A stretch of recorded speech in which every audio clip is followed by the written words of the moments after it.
Hi Taurus, ito na po ang inyong reading. Full Moon in the sign of Libra na parating ngayong April 1, 2026. Ano nga asahan nyo?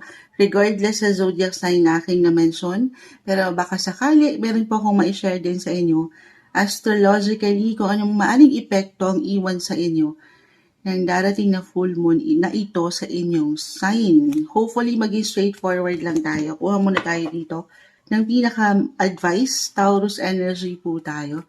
Ngayong April 1, full moon, anong asahan ng mga taong ito? Guidance po.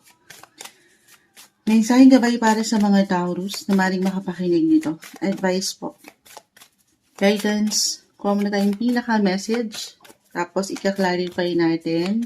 April 1, full moon para sa mga Taurus na maring makapakinig nito. Ay, alam nyo, kakabagsak lang nito.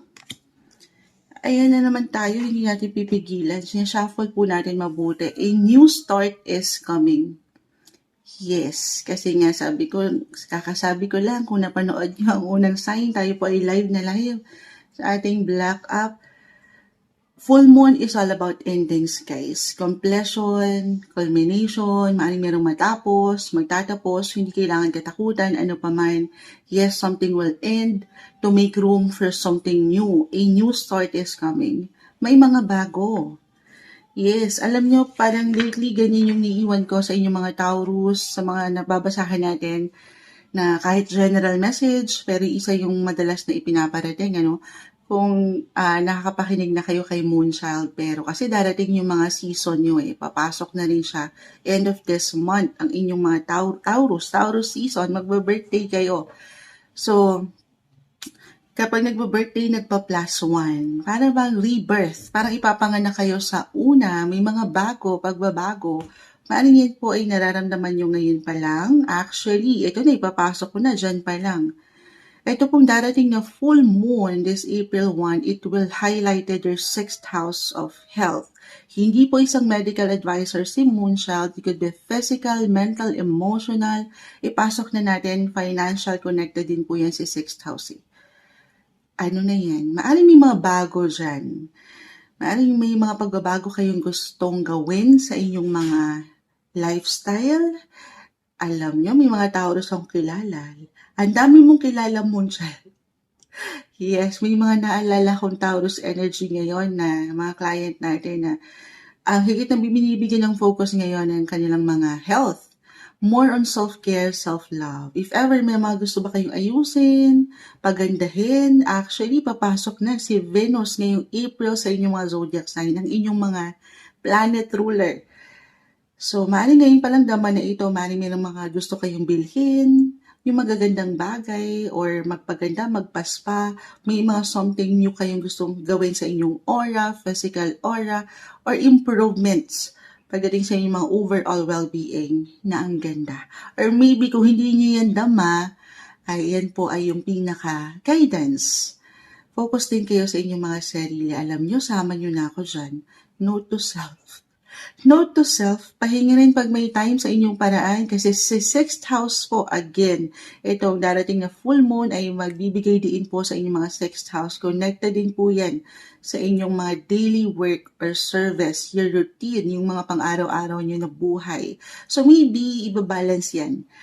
Kasi maring may ilang demands or higit kayong kakailanganin or ngayon pa lang meron kayong tinatapos na proyekto, halimbawa, na kailangan ng higit yung attention, focus, yung energy. So, nasan kayo doon? So, ibabalanse ang inyong mga physical, pagiging practical, and emotional. This full moon. Okay, ito yung epekto, guys. Ito yung guidance na maaring parating sa inyo or message na kailangan yung marinig. Kita ko nagdala nung 6 of Wands, the 9 of Cups, and the Page of Pentacles. Kasi ayaw nyo na meron kayong mapalagpas na opportunity, parang this time decided kayo or nagiging decisive kayo sa mga plano nyo, sa inyong buhay, karera, trabaho, sa mga pangarap nyo, or ilang healthy goals nyo, health goals na gusto nyo ma-achieve. Napakagandang pagkakataon ito, guys. April, ipapasok na natin. Kung hindi nyo pa po napapanood ang inyong mga April monthly horoscope, tarot scope, naka-upload na po yan. Ayan, maaaring na-mention ko, isa yung mga iniiwan ng cards na kayo po ay magpahinga, magpaganda, paangatin yung pagkasapat din, pagkakalma. Deserve nyo yan. Kung kailangan nyo mapag-isa, mapagnilay, gawin yun. Pero patuloy po umangat din dito talaga yung panlalaban nyo sa mga pangarap nyo pa.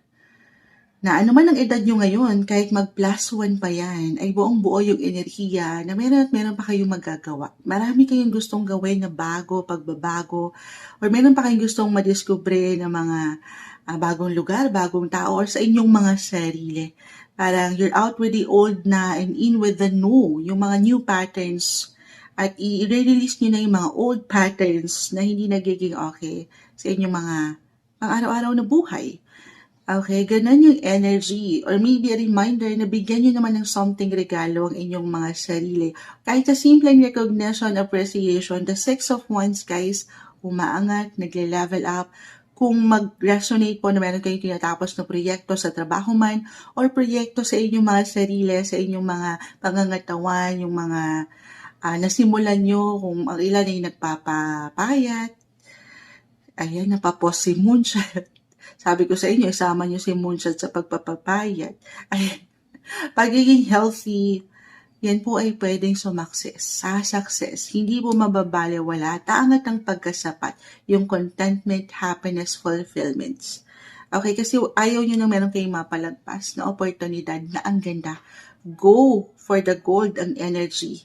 Ito yung umaangat. Laban lang sa mga gusto nyo pang ma-reach at huwag pabayaan din ang sarili. Guidance advice para po ito sa darating na full moon in the sign of Libra ngayong April 1, 2026, Taurus.